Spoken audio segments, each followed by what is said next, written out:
Shalom. Haleluya. Damai sejahtera Allah turun atas kita sekalian. Hari ini mari kita akan dengan membuka hati memperhatikan apa yang akan kita dengarkan dari pemberitaan firman Tuhan yang mengambil tema makna penciptaan langit dan bumi. Bagaimana kita memaknai karya penciptaan Allah atas alam semesta ini dengan semangat, dengan satu komitmen bagaimana kita memiliki sebuah tujuan agar kita menata hidup kita di tahun 2022 ini menjadi kehidupan yang searah, sejalan dengan apa yang menjadi kehendak Tuhan dalam hidup kita. Nah, mari kita akan membaca firman Tuhan. Tentu penciptaan itu kita bisa baca di dalam Kejadian pasal 1 dan pasal 2. Namun kita baca cukup 2 ayat ini di dalam Kejadian 1 ayat 31 dan pasal 2 ayat yang 1. Yuk kita baca bersama-sama di dalam tayangan yang ada. 2, 3. Maka Allah melihat segala yang dijadikannya itu sungguh amat baik. Jadilah petang dan jadilah pagi, itulah hari ke-6. Demikianlah diselesaikan langit dan bumi dan segala isinya. Jadi Allah menyelesaikan penciptaan karyanya di dalam alam semesta ini. Di dalam akhirnya Tuhan menilai bahwa semuanya itu sungguh amat baik.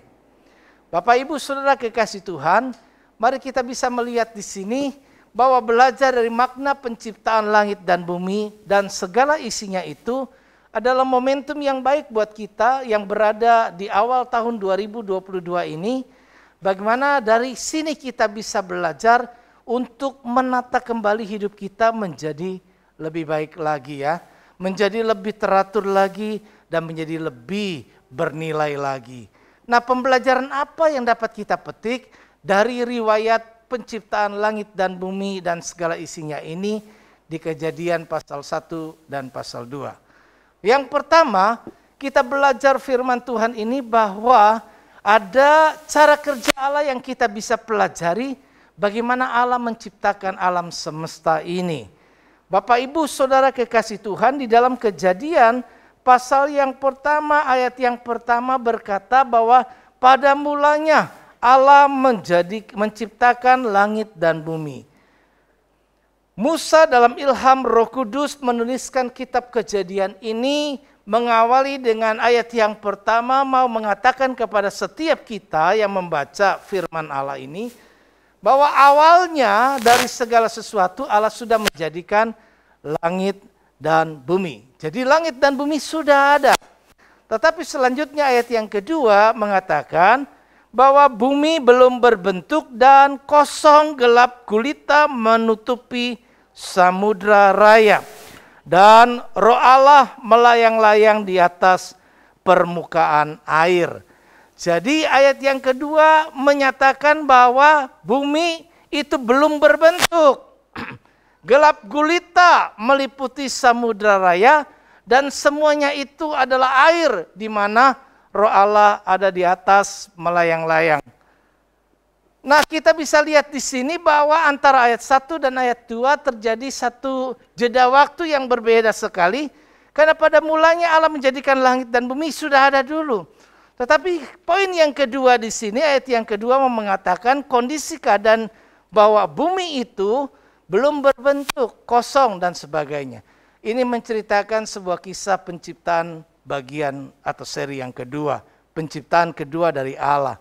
Allah tata kembali kondisi bumi yang belum berbentuk, yang masih terdiri dari air semuanya. Dan untuk itu Allah coba memulai satu karyanya dalam penciptaan alam semesta ini.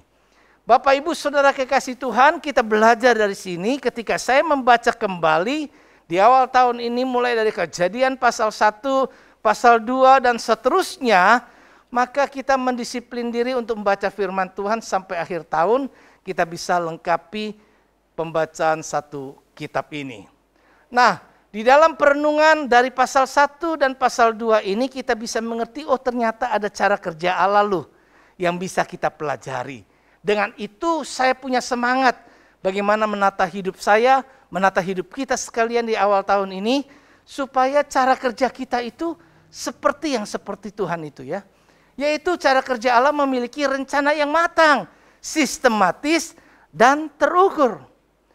Kita bisa lihat di sini bagaimana pada mulanya dalam kondisi yang berantakan seperti itu, Allah menata kembali, membuat sebuah perencanaan yang begitu matang, kemudian secara sistematis Tuhan bekerja, dan semuanya terukur dari hasil pekerjaannya.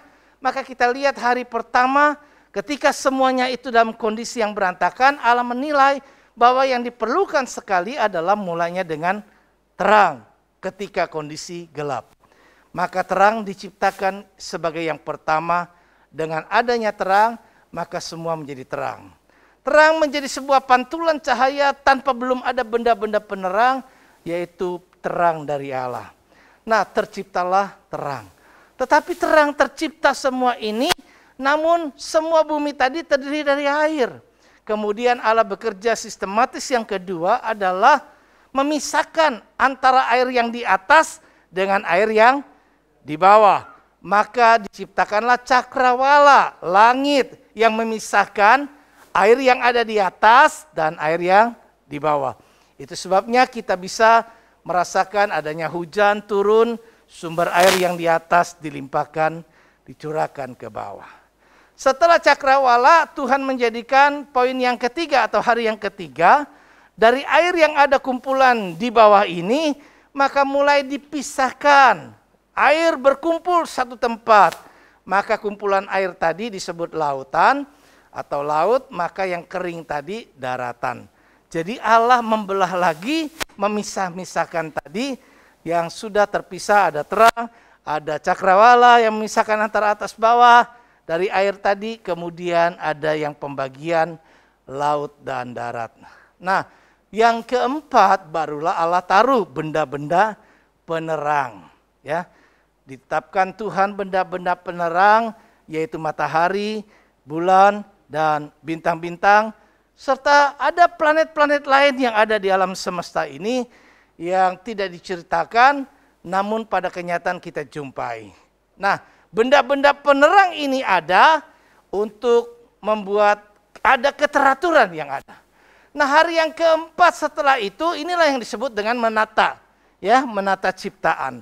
Setelah semua tertata baik, maka Tuhan mulai berpikir bagaimana mengisinya dari apa yang sudah disediakan tadi.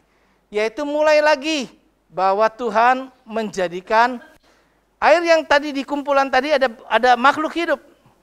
Di lautan akan ada ikan-ikan berbagai jenis dan binatang-binatang laut yang ada di dalamnya. Kemudian di udara yang tadi cakrawala tadi, maka juga diciptakan burung-burung yang berterbangan. Semua ini menjadi satu hal yang begitu indah dalam ciptaan yang Tuhan kerjakan. Hari yang ke-6 setelah semua tadi ada, maka mulailah Tuhan ciptakan hewan, ya, dari ternak sampai binatang liar, semua hewan dibuat Tuhan. Namun setelah itu barulah Tuhan jadikan dalam rancangan Tuhan yang indah. Dia berkata di ayat yang ke-26 pasal yang pertama bahwa baiklah kita menjadikan manusia menurut gambar dan rupa kita, supaya mereka berkuasa atas ikan-ikan di laut dan burung-burung di udara dan atas ternak dan atas seluruh bumi dan atas segala binatang melata yang merayap di bumi. Jadi setelah semuanya Allah jadikan manusia. Dan setelah semua yang tadi Allah pastikan lagi bahwa seperti kita baca di pasal 1 ayat 31, bahwa semuanya diperiksa Tuhan, dipastikan Tuhan dalam kondisi yang sungguh amat baik.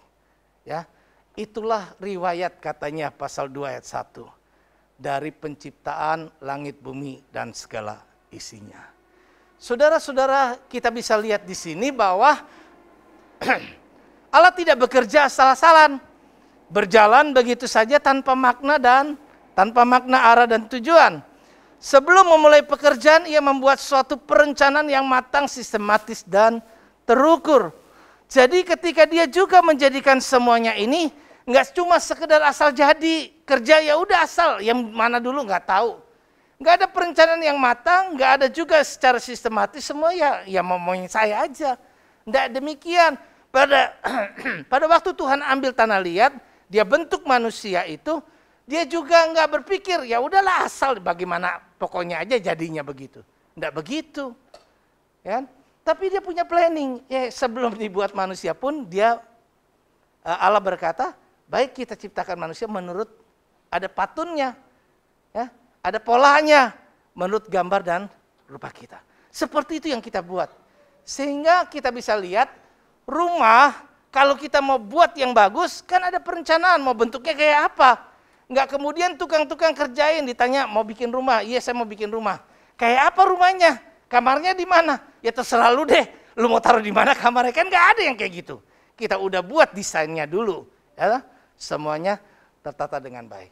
Nah, di awal tahun 2022 ini saya mau mengajak bahwa setiap kita di sini, mari saya dan saudara belajar. Yuk kita perbaiki cara kerja kita selama ini. Di tahun 2022 menjadi cara kerja yang lebih teratur. Dengan perencanaan yang matang, dengan cara sistematis, dan semuanya terukur. Terukur artinya kita bisa menilai bahwa yang kita kerjakan ini, kita bisa lihat, kita bisa ukur apakah baik atau tidak baik. Dan pastikan selalu seperti Allah juga selalu memastikan dari setiap pekerjaannya itu dalam keadaan yang sungguh amat baik. 7 kali Allah berkata di ayat-ayat yang saya sebutkan di bawah bahwa semuanya itu dalam keadaan yang baik. Segala sesuatu akhir dari pekerjaan Allah dia pastikan baik. Nah, apakah selama ini kita cuma kerja asal ya sudah kerja, tugas diberikan kepada kita, kita kerjakan. Selesai, saya sudah selesain. Baik apa enggak? Ya itu relatif lah, terserah kamu nilainya kayak apa. Enggak demikian. Tapi dia bekerja dengan memastikan pekerjaan ini sudah sungguh amat baik. Sudah benar, sesuai dengan pola yang memang direncanakan. Sesuai dengan apa yang menjadi harapan. Tapi kebanyakan kita enggak begitu. Kita cuma kerjakan asal selesai. Bagus kalau selesai. Ada yang belum selesai, ya sudah. Udah habis waktunya nih, sorry, jam segini saya udah harus pulang. Kita pastikan cara kerja kita seperti cara kerjanya Allah. Itu yang menjadi pesan pertama di awal tahun ini.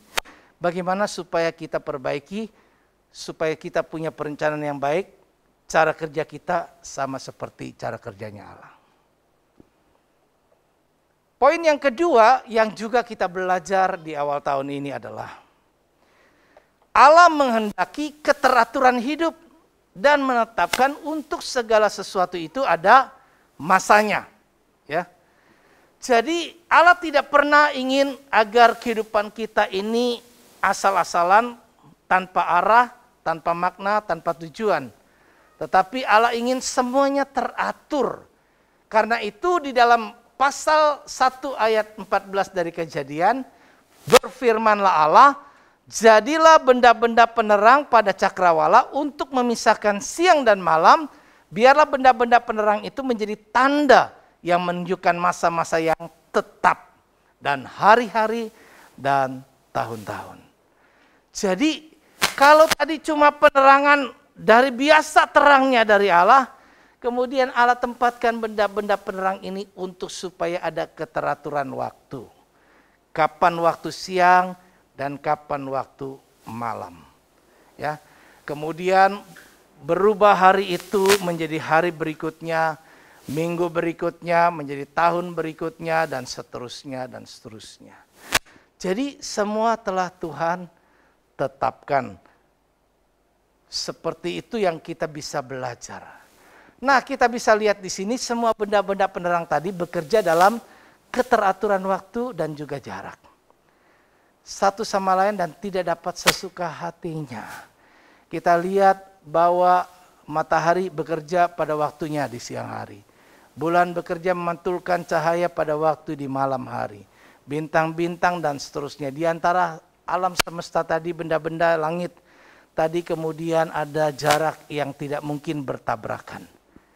Demikian kehidupan saya dan saudara, seharusnya di tahun 2022 ini kita mulai teratur.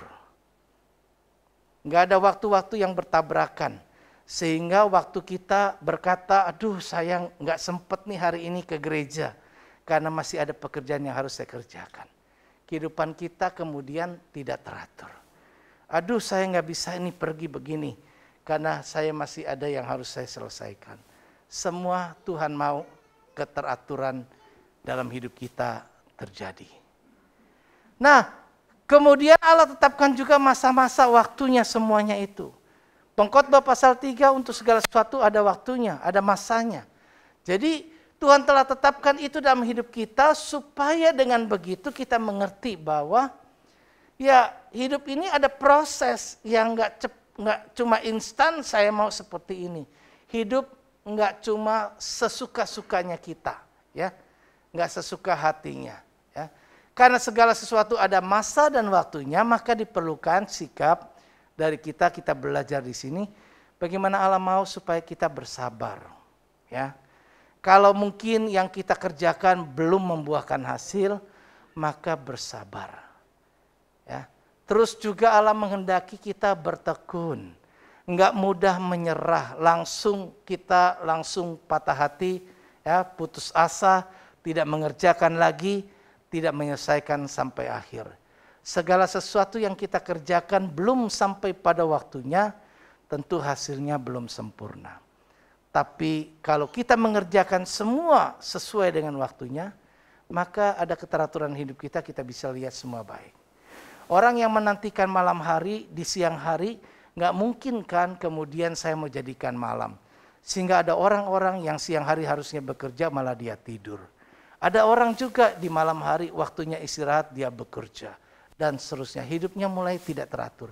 Kehidupan yang tidak teratur itu merusak diri kita, kesehatan dan lain sebagainya. Karena Allah sebenarnya sudah menetapkan hidup kita demi kebaikan kita. Semuanya Tuhan rencanakan dengan matang. Jadi perlu bersabar, bertekun, bahkan juga kita perlu berdisiplin diri. Pagi hari kita harus bangun pada waktu yang mana harus kita bangun, dan di malam hari waktu mana kita harus tidur beristirahat. Dan segala sesuatu yang kita kerjakan semuanya secara teratur. Ini yang Tuhan mau. Yang kedua, bagaimana kita menata hidup kita di tahun 2022 ini menjadi kehidupan yang lebih teratur. Kehidupan yang kita tahu bahwa ada waktunya untuk ini, ada waktunya untuk itu. Dan kita alokasikan semuanya secara baik, kita kelola dengan baik, sehingga ada waktu kita bisa tertawa, tapi juga ingat Tuhan izinkan ada waktu kita menangis. Jadi pada waktu menangis jangan putus asa, jangan sedih. Proses Tuhan ada dalam hidup kita.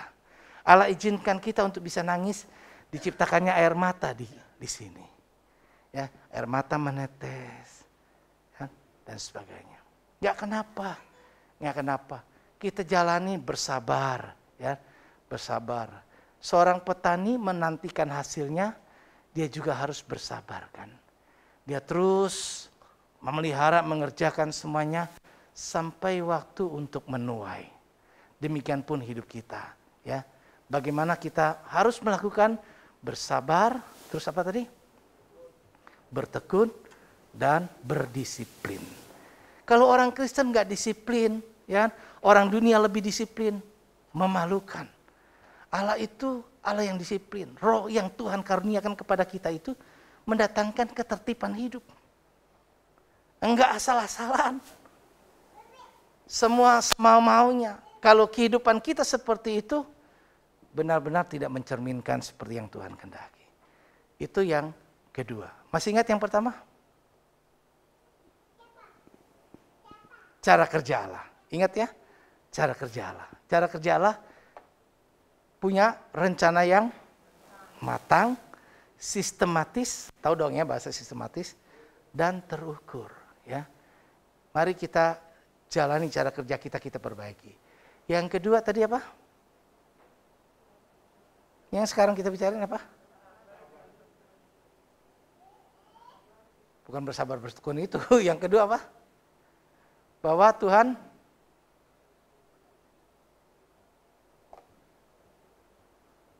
saya belum lompat ketiga. Allah menghendaki apa? Ada keteraturan hidup. Jadi kalau hidupnya masih belum teratur, yuk kita tata lagi supaya semuanya untuk segala sesuatu ada waktunya. Jadi ada waktu buat Tuhan juga. Jangan kita nggak punya waktu buat Tuhan. Ada waktu buat kerja. Allah menciptakan semuanya tadi, hari pertama, hari kedua, hari ketiga. Tapi hari yang ketujuh, Allah berhenti beristirahat. Dan Allah berhenti beristirahat, dia katakan, kuduskanlah hari Sabat. Pisahkan hari itu, maksudnya kuduskan. Karena arti kata kudus itu dipisahkan. Kuduskan hari itu. 6 hari kamu telah bekerja. Hari ke-7 itu waktu perhentian. Waktu di mana kita duduk diam di bawah kaki Tuhan. Waktu di mana kita diisi dicas. Baik secara fisik juga secara rohani kita. Kita lakukan keteraturan hidup kita. Karena untuk segalanya ada waktunya, ya. Dan yang ketiga terakhir, bahwa kita bisa lihat di sini bahwa Allah memenuhi semua kebutuhan hidup kita. Supaya kita bisa hidup, Allah penuhi. Kita sudah belajar firman, adanya kepastian jaminan dari Allah. Bagaimana Allah menjamin kehidupan setiap orang. Itu sebabnya Allah merencanakan sesuatu dari awal begitu baik. Allah tidak bikin asal-asalan manusia, nggak bikin semuanya asal jadi aja, nggak tahu hari pertama, hari kedua, hari ketiga apa, ya sudah jalan aja lah, ngalir aja hari-hari kita seperti itu. Ada banyak orang yang nggak punya makna hari-harinya. Hari ini, hari itu, dan seterusnya. Kita isi jalanin aja. Jadi sekedar hidup aja, ya sudah mau apa nggak tahu. Akhir tahun kita juga nggak tahu hasilnya apa. Ada perubahan, nggak berubah, semuanya tetap sama. Ya seperti ini dan seperti ini. Ya, nggak demikian. Nah, yang terakhir ini Allah jamin supaya seperti yang pernah saya katakan, kenapa Allah jamin? Allah penuhi semua kebutuhan hidup kita supaya masih belum berubah ya. Allah memenuhi kebutuhan hidup dan menghendaki manusia bertanggung jawab. Setelah Tuhan penuhi, nggak cuma sekedar Tuhan penuhi, tapi Allah kasih sebuah kepercayaan tanggung jawab. Ya, Tuhan jadikan setelah semua disediakan Tuhan fasilitas, ya. Tadi kan ada fasilitas Tuhan, ya. Ada terang supaya kita juga bisa bekerja, benda-benda penerang mengatur hidup kita, ya. Kemudian semua disediakan. Bahkan firman Allah katakan kalau kita baca itu di Kejadian bahwa Tuhan berikan makanan buat kita, juga buat hewan-hewan. Tuhan berikan tumbuh-tumbuhan, buah-buahan, semuanya. Jadi kita bisa mengerti untuk hidup sehat memang awal pertamanya Allah desain hidup kita ini cocoknya jadi vegetarian, gitu. Jadi memang tumbuh-tumbuhan, makanan itu, pohon buah-buahan itu yang jadi makanan manusia. Nggak ada korban hewan pada waktu itu yang jadi makanan manusia. Karena korban hewan itu menumpahkan darah, darah di situ mengandung nyawa, berarti ada korban. Kenapa itu dipakai Tuhan? Untuk menjadi lambang. Ada sebuah korban. Maka orang-orang yang berdosa di masa lalu harus memberikan korban. Penumpahan darah yang melambangkan nantinya setelah manusia sudah jatuh dalam dosa itu, tentang pengorbanan Yesus. Itu sebabnya setelah Yesus berkorban, kita tidak perlu lagi mengorbankan binatang. Tapi bukan itu yang saya maksud, tetapi kita bisa lihat di sini bahwa Allah menjamin, memelihara, memenuhi kebutuhan hidup kita, dan menghendaki kita juga menjadi orang yang bertanggung jawab. Setelah semua ada, Tuhan buat taman loh. Artinya nggak cuma soal makanan, ya, nggak cuma soal makanan. Jadi Allah memenuhi kebutuhan hidup manusia itu dari makanan sampai tempat tinggal, ya. Tempat tinggal, awalnya Tuhan sediakan tempat tinggal yang begitu nyaman di dalam kehidupan manusia awal pertama. Dia buat Taman Eden. Dia buat semuanya pohon-pohon itu bertumbuh dengan subur. Dan Tuhan berfirman, semua ini boleh kau makan. Tapi di situ taman ada 2 pohon lain. Satu pohon kehidupan, satu lagi pohon pengetahuan baik dan jahat. Terhadap pohon pengetahuan baik dan jahat, wanti-wanti Tuhan bilang, "You jangan sentuh ya, jangan makan ya buahnya. Sebab ketika engkau makan, engkau pasti mati." Manusia, kalau pohon kehidupan itu, yang makan pohon kehidupan itu, orang itu bisa hidup kekal, nggak mati-mati. Maka setelah manusia udah jatuh dalam dosa, hukum Allah adalah kematian, ya. Maka kemudian Allah pagari itu Taman Eden. Dia berkata, jangan ada orang yang sampai nanti makan buah pohon kehidupan sehingga dia hidup selama-lamanya. Karena Allah sudah menetapkan manusia jatuh dalam dosa menjadi mati. Mati. Sayangnya manusia melanggar. Ya. Allah juga memberikan manusia batasan. Enggak boleh tadi kan, tapi sayangnya manusia melanggar. Ini masalahnya. Kehidupan saya dan saudara bisa juga berpotensi melanggar karena memang kita punya dosa keturunan. Jadi kita berhati-hati, ya. Nah, Allah mau supaya kita menghormati Allah. Menyatakan rasa syukur atas apa yang telah Tuhan karuniakan dan bertanggung jawab untuk mengelola dengan benar dan baik. Ini penting supaya semua yang tadi akan bertambah-tambah, berkembang biak demi juga kepentingan kita untuk dapat menikmatinya. Allah sediakan semuanya. Tapi jangan pernah juga kita ini lupa, ya. Dengan maksudnya Allah melakukan semuanya itu adalah apa yang disediakan Allah dengan semua fasilitasnya sangat cukup bagi kehidupan manusia. Karena itu manusia sepatutnya tidak perlu khawatir ataupun takut. Melainkan berani mempercayakan hidup kepadanya sebab ada pemeliharaan Allah yang mencukupkan semuanya. Kita hidup teratur, kita hidup semuanya menjalani apa yang Tuhan mau dengan tanggung jawab yang besar yang kita miliki. Karena Tuhan mempercayakan alam semesta ini untuk kita kelola. Tapi kita lihat alam semesta ini rusak dan tidak bersahabat dengan lagi kita. Kenapa? Ulahnya manusia sendiri yang merusaknya. Ya. Hutan dirusak, ini dirusak, kita mengalami ya kan ya banyak hal-hal bencana karena kita yang merusak semua yang telah Tuhan ciptakan. Kita enggak bertanggung jawab. Ya. Manusia setelah jatuh dalam dosa, Allah berkata, enggak cocok lagi nih tinggal sama kita. Dibuanglah dia ke bumi, maka sekarang Taman Eden tidak ada lagi. Saudara, ketika manusia dicobai dengan tidak mampu percaya tadi, itu adalah dengan perasaan takut. Padahal Tuhan mau dengan jaminan tadi, memenuhi semua tadi, bahwa semuanya itu membuat kita harus mempercayakan Tuhan. Tapi ketika kita takut, ketika kita khawatir, maka itu menjadi frekuensinya iblis. Jalurnya iblis untuk berbicara, untuk berkata-kata, untuk membujuk, untuk merusak kehidupan kita. Ketakutan merupakan frekuensi iblis. Iblis menyebarkan rasa ketakutan yang berarti akan membuat manusia tidak mempercayai Tuhan.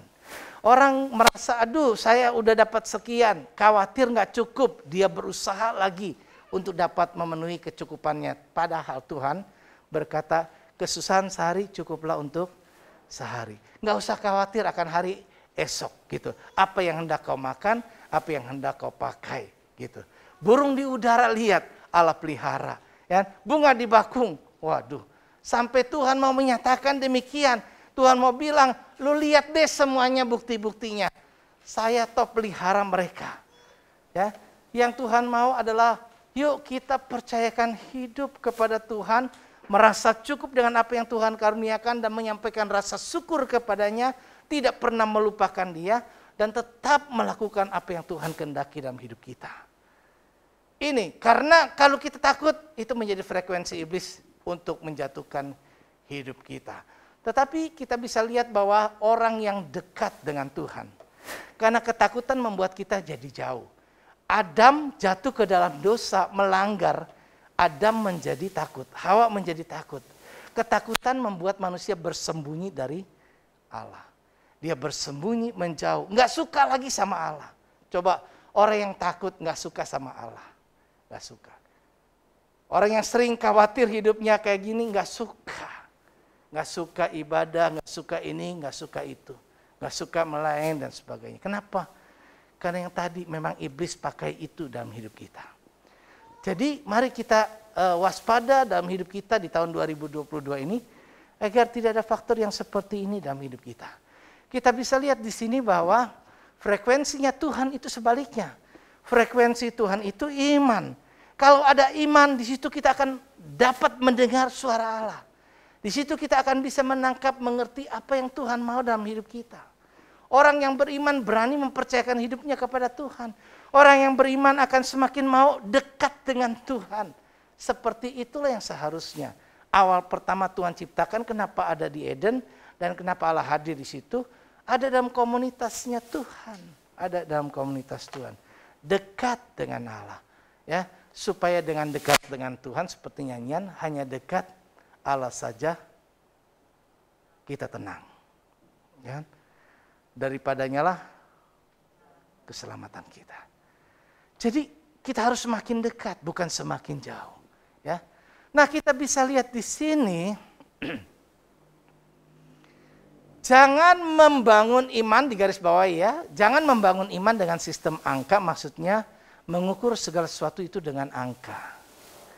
Di sekolah kita ukur keberhasilan kita dengan nilai kita berapa di sekolah. Ya dong? Senang kalau kita raport kita nilainya ada 10,9, 10,9. Anak kita diajar.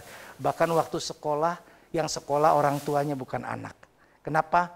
PR tugasnya yang kerjain siapa? Orang tua bukan anak. Kenapa? Supaya hasilnya bagus. Jadi anak cuma, oh iya kayak gini. Anak nilainya tinggi, prestasi, ranking 1, orang tua bangga. Kasih hadiah. Tapi lupa karakter. Karakter. Lupa. Perilaku itu di zaman dulu, nggak tahu sekarang, tapi seingat saya, perilaku, kan ada kan penilaian perilaku, kerapihan nih, kalau nggak salah kebersihan atau kerajinan atau apa, kan nggak pakai angka nilainya, ya, buruk baik, ya, baik sekali atau apalah begitu loh. Jadi nggak pakai angka, gitu. Nah angka ini settingnya iblis, mindset kita ini udah angka sekarang nilainya, ya. Kita diajar di sekolah semuanya angka 100 lebih tinggi atau lebih besar dari angka 50 dan seterusnya. Dengan adanya angka di sini, mindset kita, semua orang dengan dosa tadi merasa nggak puas. Tadi kan pohonnya semua ini banyak nih. 1, 2, 3, 4, 5, wah nggak terhitung berapa banyak itu pohon yang Tuhan sediakan menjadi fasilitas Tuhan buat manusia. Tapi kurang satu, ini nggak boleh kau sentuh. Tapi yang satu itu juga kepengen manusia ambil. Kepengen manusia ambil, kan? Nah ini yang nggak boleh gitu loh. Nah jadi mari kita lihat di sini. Sebab angka ini juga bisa merusakkan manusia. Orang kalau nggak capai bisa stres. Kalau orang dapat duitnya banyak, kita lihat punya tabungan kita hebat, banyak besar, kita berbangga. Kadang bahkan juga merubah sikap kita. Orang yang punya uang banyak, sikapnya berbeda dengan orang yang nggak punya duit. Betul nggak? Cenderung kita lebih condong arogan, sombong, ya kan ya, dan sebagainya. Tapi orang yang nggak punya apa-apa, cenderung merendah, dan sebagainya. Jadi hidup kita, perilaku kita, lebih banyak dipengaruhi dengan angka. Hati-hati dengan angka. Ya. Sekali lagi Allah memenuhi semua kebutuhan hidup kita. Dan Allah memberikan tanggung jawab kepada kita, tapi jangan kepleset dengan permainan angka. Karena dengan permainan angka, manusia akan terus mengejar angka yang lebih tinggi, nggak pernah akan puas dengan apa yang Tuhan karuniakan. Sebaliknya ketika kurang angkanya, maka mulailah stres. Mulai stres, imunnya turun. Imunnya turun, penyakitnya banyak datang. Waktu itu datang lagi, tolong doakan. Minta tolong Tuhan supaya sembuhkan. Jadi aneh, ulahnya kita minta Tuhan yang tolong lagi. Ulahnya kita minta lagi Tuhan yang tolong. Ini manusia tertipu dengan pola hidup yang seperti ini. Nah, karena itu yuk mari kita lihat selanjutnya bahwa seringkali kesuksesan kenyamanan tadi diukur dengan angka, banyak ini dan seterusnya tadi sudah. Perhatikan, dengan mindset angka, ya, maka kita dapat dibuat takut ketika mendengar kabar angka kematian. Bahkan sekarang ini kan, dulu awal-awal saya udah katakan, kan, kadang-kadang ketakutan kita lebih daripada kita takut sama Tuhan, gitu kan. Ya itulah biasalah, ya kan. Benar-benar tatanan kehidupan kita benar-benar rusak dengan COVID-19, ya. Ada banyak dirusak sedemikian rupa. Orang-orang yang sombong dengan kemegahan gedung tempat ibadah dan sebagainya, akhirnya harus semuanya sama rata. Kita online, kan? Nggak beda, begitu kan? Jadi ada banyak hal-hal yang berubah, begitu. Orang yang punya kekayaan hebat, ya kan ya, merasa bisa menjamin hidupnya, tapi juga nggak bisa sembuh, ya, mati juga, ya. Orang-orang yang banyak duit, kan? Ada banyak hal-hal yang seperti itu. Kita bisa lihat tadi, ya. Nah, padahal kalau kita mau mengerti, saya coba mengerti dari apa yang saya renungkan, Tuhan nggak main angka. Sama Tuhan nggak bisa perhitungan dengan angka. Allah nggak pernah nilai nantinya pada waktu kita dihakimi. Yang angka 10, yang angka 9, ayo kumpul. Yang angka jeblok, kamu nggak naik, masuk neraka. Penilaian Tuhan nggak begitu. Kan? Angka itu cuma perhitungan yang dipergunakan di dunia. Menjadi kemuliaan duniawi. Kan? Tetapi kemuliaan Allah itu enggak direfleksikan, enggak digambarkan dengan angka. Kemuliaan Allah itu utuh. Enggak pecahan, bulat. Tuhan nilai, kan? Janganlah kita menjadi serupa dengan dunia ini. Roma pasal Roma ya, 12 ya. Ayatnya yang kedua, iya. Tetapi berubahlah oleh pembaruan budimu supaya engkau bisa mengetahui manakah kehendak Allah, apa yang baik, berkenan, dan ini penilaiannya Tuhan. Bukannya angka 10, 9 dan seterusnya. Baik, berkenan, dan sempurna.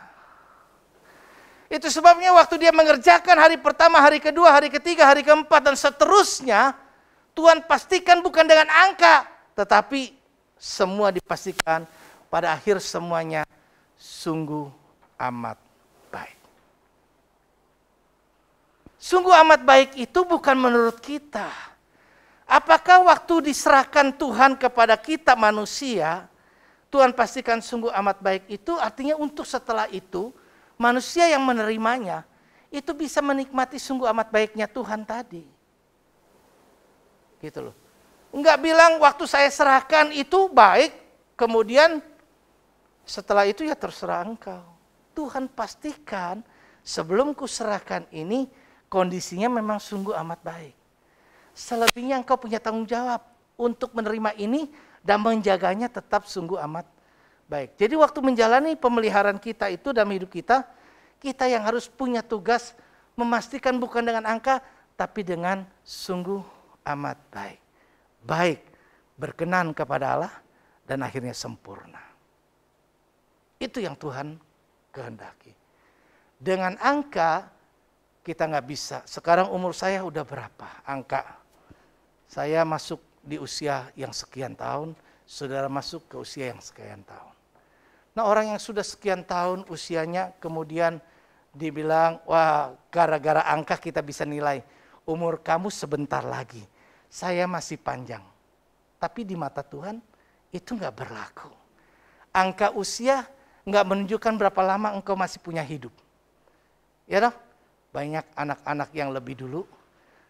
Di angkatan saya waktu sekolah di SMA itu sudah angka yang di bawah 50 tahun, saya sudah di 50 tahun ke atas kan tentunya, itu sudah lewat duluan, sudah pulang.